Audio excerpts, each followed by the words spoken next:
Mon métier de rêve. Ces capsules ont été réalisées en collaboration avec le Conseil scolaire Centre-Nord, financé par le Fonds de développement économique francophone de l'Ouest canadien, en partenariat avec le Centre de développement économique de l'Alberta.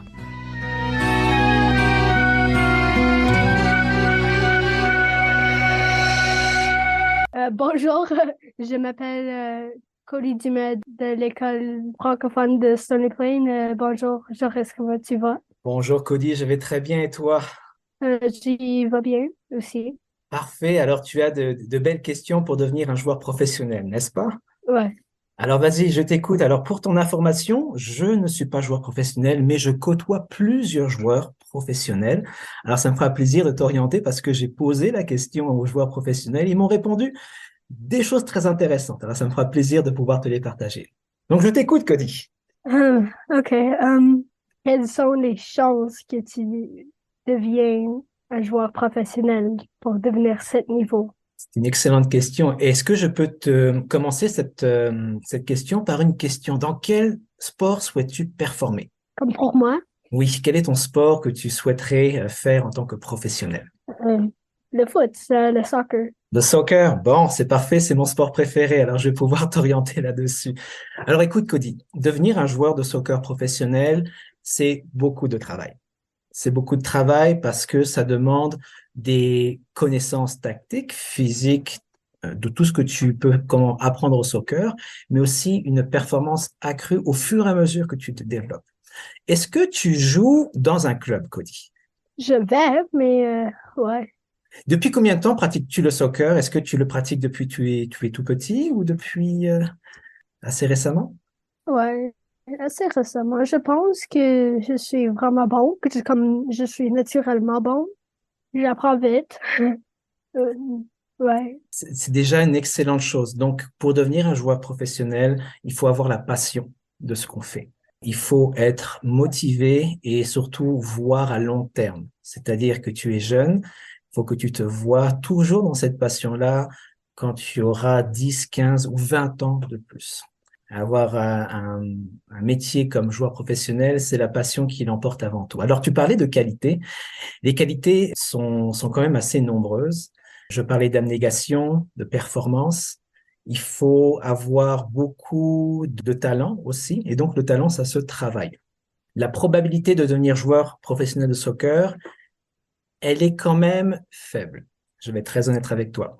Pourquoi? Parce que tout le monde souhaiterait devenir joueur professionnel. Toi, même moi, quand j'avais ton âge, je souhaitais devenir joueur professionnel. Malheureusement, j'avais une blessure et je n'ai pas pu continuer. Alors, tu peux devenir joueur professionnel, il faut que tu te rattaches à tes rêves, bien entendu, mais surtout qu'il faut que tu travailles fort. Alors, le fait que tu vas aller dans un club, c'est une première étape. Il faut être ponctuel aux entraînements. Il faut même aller aux entraînements peut-être un peu plus souvent, s'entraîner de ton côté également, et puis participer à des tournois scolaires, par exemple aussi. C'est une possibilité pour toi de grandir et aussi d'être bien entouré. Donc, dans ton club, ton entraîneur va pouvoir t'aider à t'améliorer dans le but que tu, justement, atteignes ton objectif de devenir joueur professionnel. ouais. Donc, le sport, avec des sports, tu dois travailler fort, comme tu as dit. Euh, des fois, ça peut être dur parce que tu es à l'école et c'est dur à pratiquer. Comment tu es supposé de faire ça? C'est important, en fait, de concilier le travail et l'école.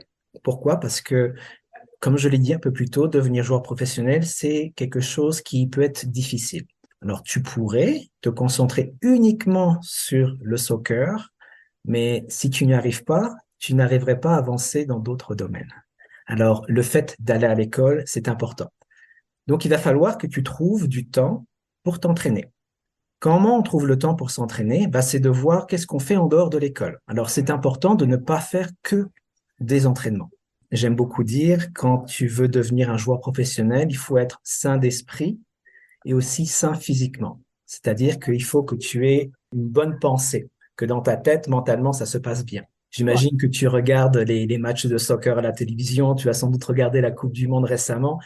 Les joueurs professionnels ont un mental très, très fort. C'est-à-dire qu'ils sont disciplinés et prêts à toute épreuve.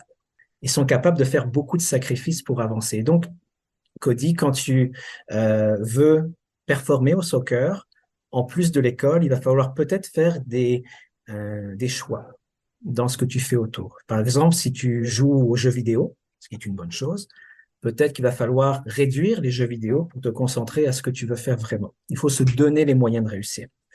Alors, il y a d'autres choses comme ça. C'est important de ne pas faire que du sport en dehors de l'école, bien sûr. Il faut faire d'autres activités, de la musique, par exemple, mais aussi donc prendre le temps de bien performer dans ce qu'on veut faire.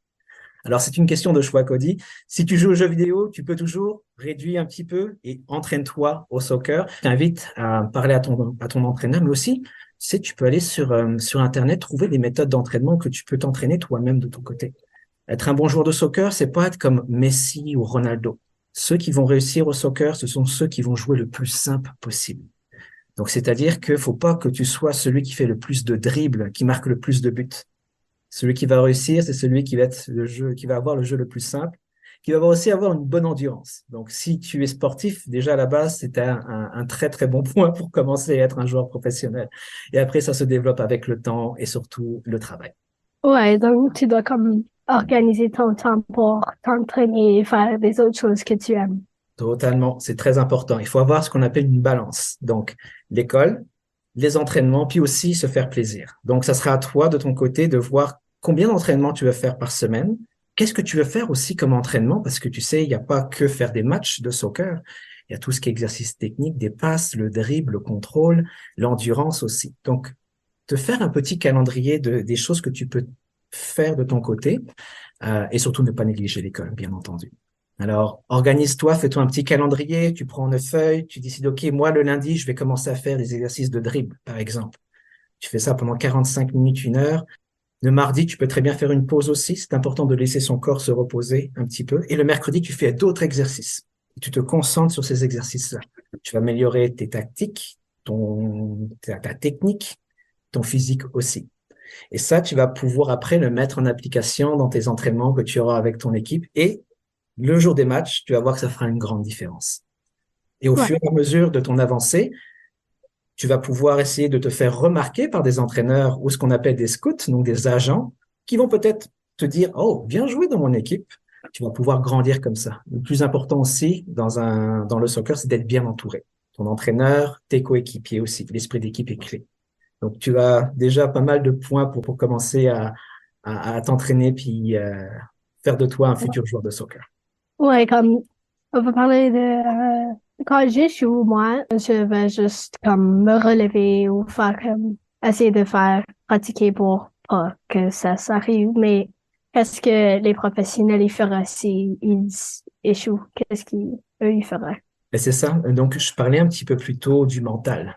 Donc, les joueurs de soccer professionnels sont très forts techniquement, tactiquement, mais ils ont un mental à toute épreuve, comme on dit. C'est-à-dire que quand il y a des choses qui se passent mal sur le terrain, on n'est pas comme, par exemple, dans un match de hockey où des fois tu vois des joueurs se battre sur le terrain. Beaucoup de joueurs vont provoquer d'autres joueurs au soccer, mais on évite bien sûr de céder aux tentations et aux provocations, je dirais. Donc le mental est très très important.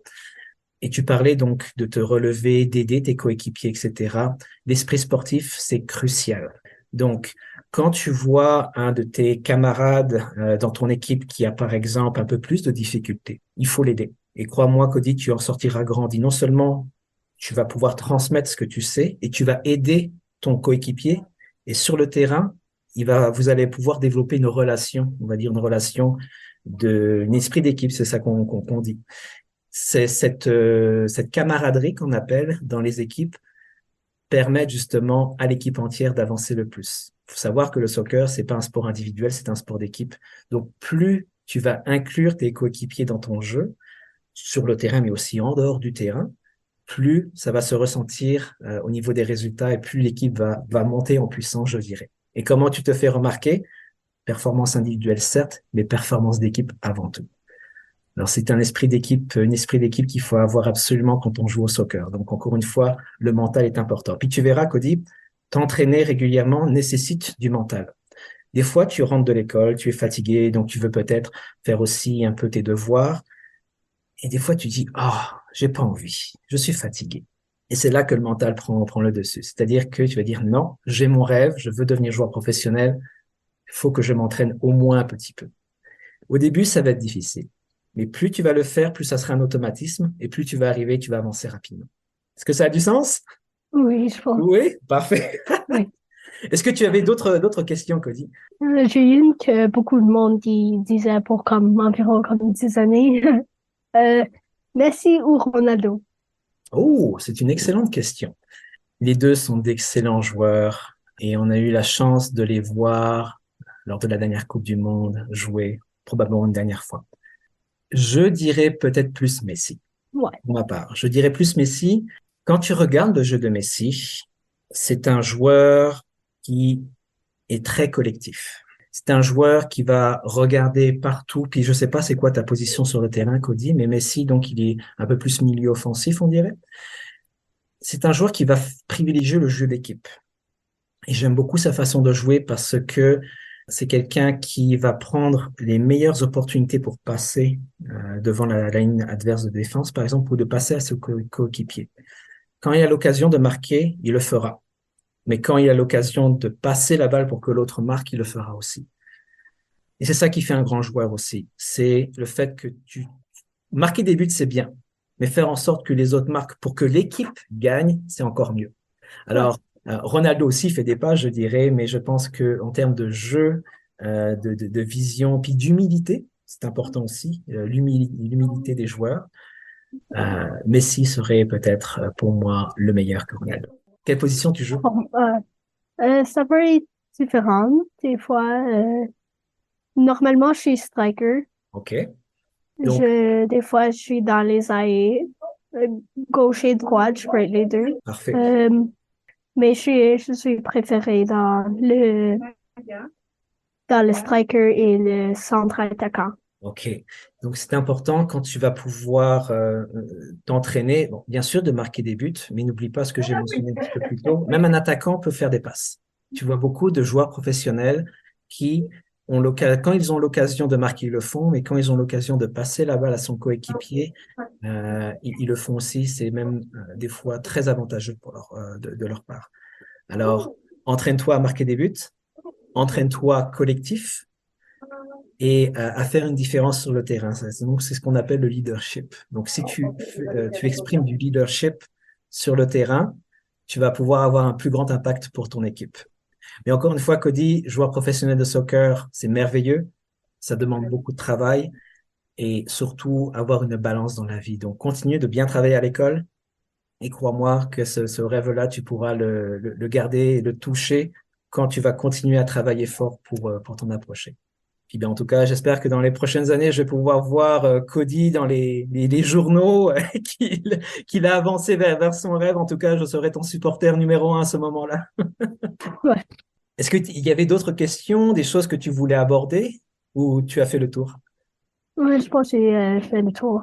Bon, c'est parfait. Alors, ne lâche pas ton objectif, Cody. C'est important de voir à long terme. Surtout, j'aime beaucoup dire, garde ta bonne étoile. Donc, ton objectif, joueur de soccer, c'est ton étoile.